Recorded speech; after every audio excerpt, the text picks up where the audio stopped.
금요 칼럼 하겠습니다.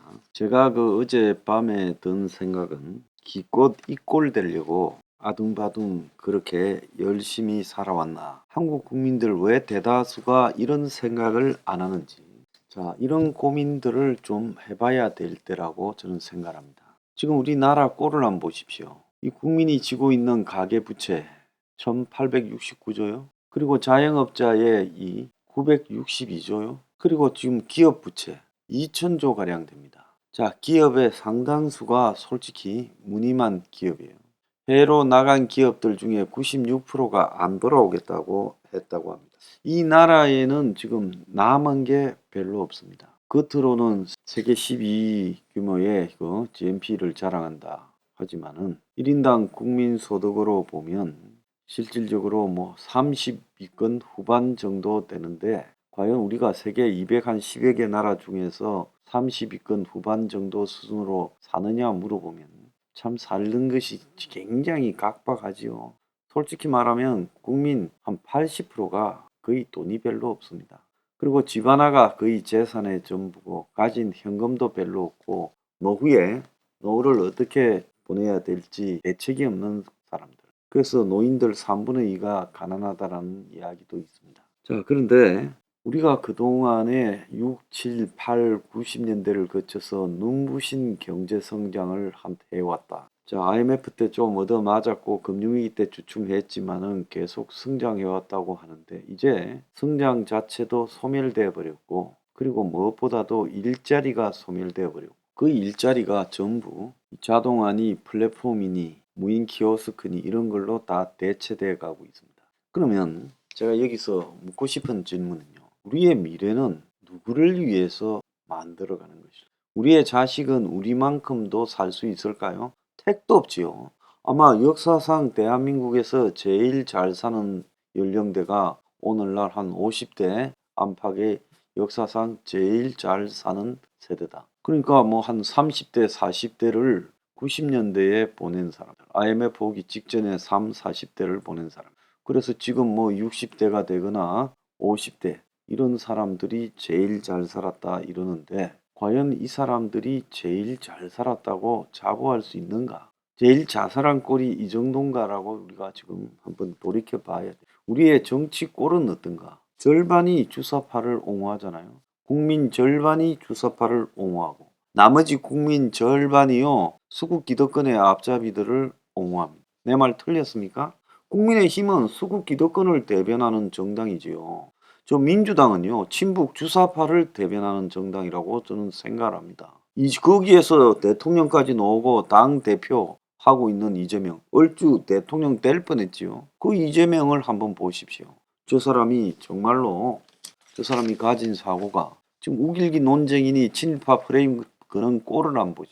이게 정치는 갈수록 발전하는 게 아니라, 솔직히 말하면 옛날에 상김씨 시대가 우리가 정치적 패단이 있었다 하더라도 지금보다는 좀 나았던 것 같아요. 김영삼과 김대중, 김종필이요 서로를 견제했지만은 그럼 지금처럼 막장까지는 가지 않았습니다.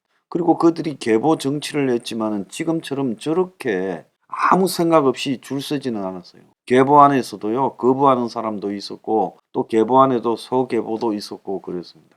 그리고 보스가 뭐라 해도 또 아니라는 사람도 있었어요. 이렇게 일사불란하게 쥐떼틀은 줄을 서는 일은 대한민국 정치사에서 없었어요. 자, 대통령이라는 사람 말에 오늘 아침 신문에 보면 동아일보입니까? 어떤 정치적 신념도 느낄 수 없다. 말로만 붕골쇄신 자유 외치지만 국민 감흥은 미지근. 그래서 윤석열 또한 대통령으로서 솔직히 말하면 권위감도 없어져 버렸다는 겁니다. 그래서 나라가 이 꼴이 돼가고 있어요. 이 나라에 재벌만 살고 이 나라에 주사파만 삽니까? 자, 이 꼴 보려고 지금 이렇게 우리가 아둥바둥 평생을 살아왔습니까? 근데 그 평생 살아온 게 집안채가 전부고 그 집도 빚이 있거나 이제 그 가격조차도 폭락해 가고 있습니다. 자, 앞으로 이제 경제 위기가 몰아닥칠 건데 솔직히 국민 한 90%는 그 가시권에 들어가 가지고 있을 거예요. 국민 상위 10%로 해봤자 순자산 9억 한 2, 3천만 원이면 10% 들어갑니다. 근데 순자산 9억 2, 3천만 원이면 거기에 지금 집 빼고 나면 남는 게 뭐 있겠습니까? 그러니까 이 나라 국민들 대다수가요. 평균 순자산이 4억 1천만 원이다라고 하지만 이것도 이제 부동산으로 부풀려진 거고 지금 부동산 가격이 내려가고 있으니까 다시 이제 올해 연말쯤 가면 평균 자산이 한 3억 뭐 안팎으로 줄어들 겁니다. 그러니까 평생을 일해봤자 먹고 자식 키우고 나면 남는 것도 없고 집 한 칸이나 남아 있어도 그것도 비투성이거나 그 외에 쓸 돈도 없다라는 게 우리 형편이에요. 자, 그런데 문제는 여기서 그치는 게 아니라 이제 경제 위기가 밀어닥쳐서 혹독한 겨울로 들어가게 돼 있다. 우리의 미래가 앞으로 굉장히 좀 암울하다. 그것뿐만 아니라 저 북한에 있는 골통들은 그야말로 지금 마지막으로 핵과 미사일을 가지고 협박해서 뜯어내고 길들이고 거기에 들어가지 않으면 도발하고 그리고 나중에는 이제 핵과 미사일로 니 죽고 내 죽자고 나올 거라고 봅니다. 국가 운영이 아니라 그냥 이 핵과 미사일이라는 이 무기로 협박해서 뜯어먹고 사는 집단이 돼 있습니다. 그게 우리 같은 민족이고 바로 위에 있어요.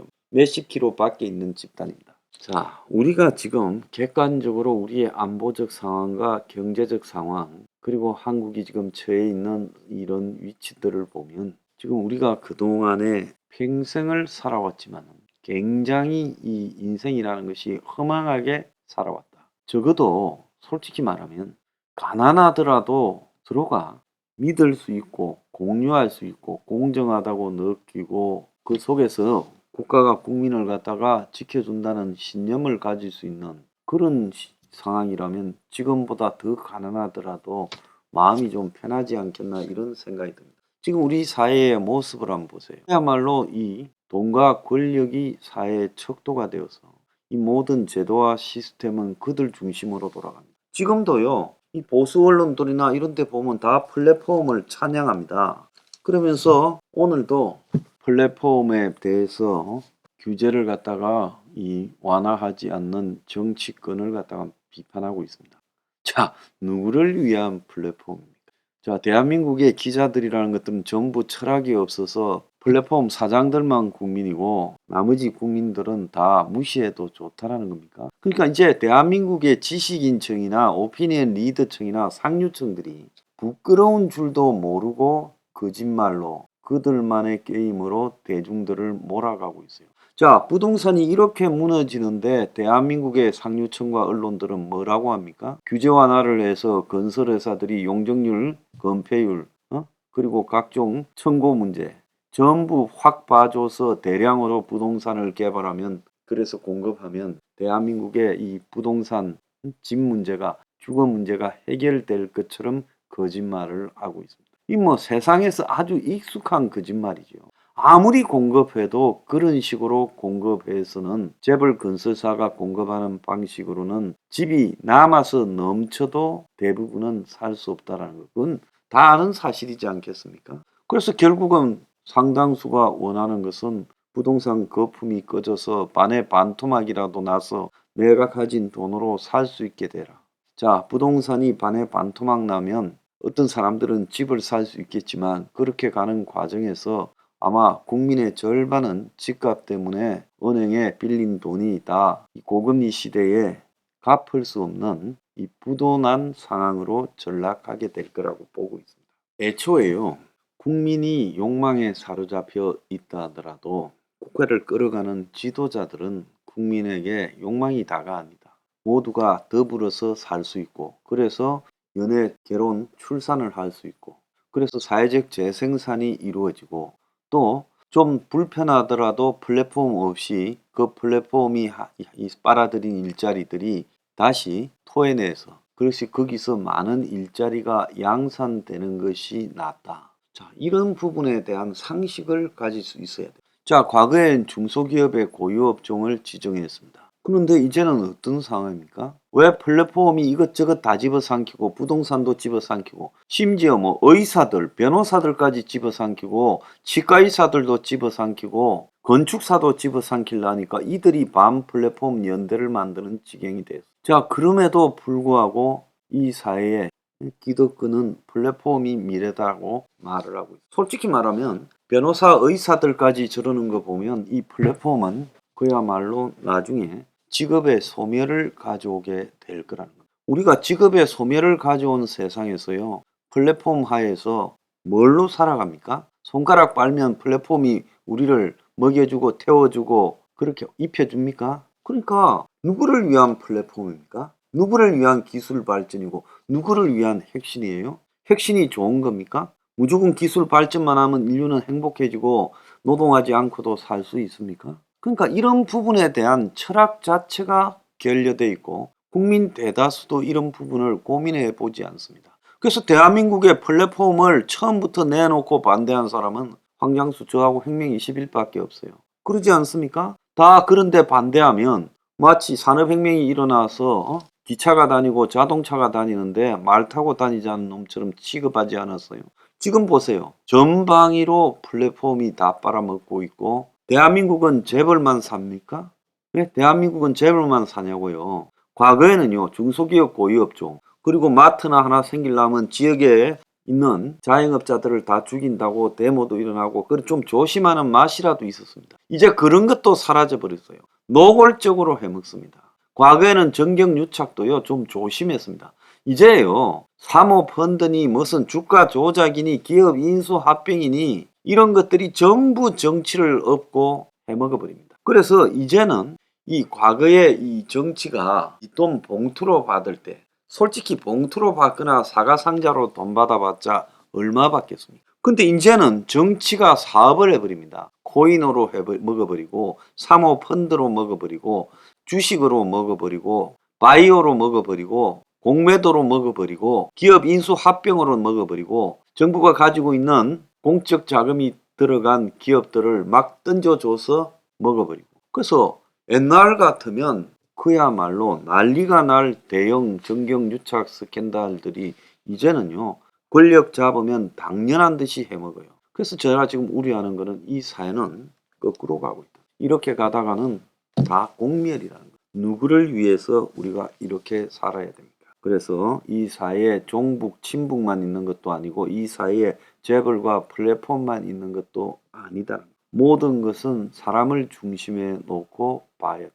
우리가 행복하지 않은데 친북, 종북은 무엇이고 또 재벌이나 플랫폼은 무엇입니까? 자, 혁명21에 이런 이야기를 하고 있는데 그게 그렇게 알아듣기 어렵습니까?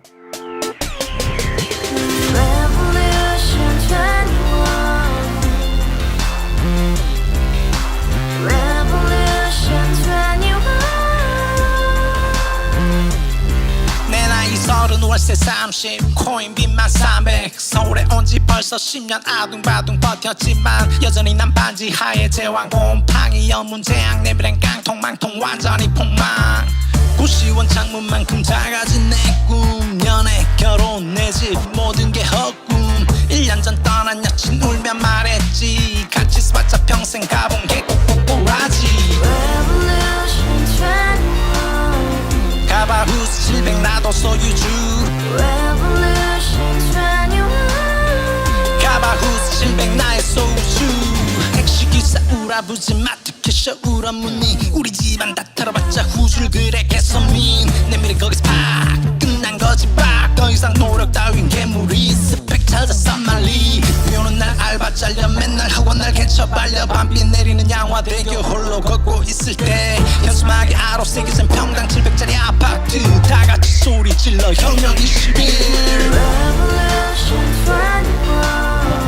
가바후스 700 나도 소유주 가바후스 700 나의 소유주 Together in the house, brand new day, and your dream had just begun. Revolution 21, only hope and happiness. 너의 곁에 내가 영원히 함께. 지금까지 정치인들 입만 열면 찝찝찝 개소리 멍멍멍 쳤다 하면 뻥 잘난 부모 만나 잘난 학교 나오면 뭐 하나 우동살이 꽉 찬 대가리 깡통 소리 텅텅 저 푸른 초원위에 그림 같은 집을 짓고 평상 4천 팔면 뭐해 평생 살 수 없는 집 내 미래 내 꿈 희망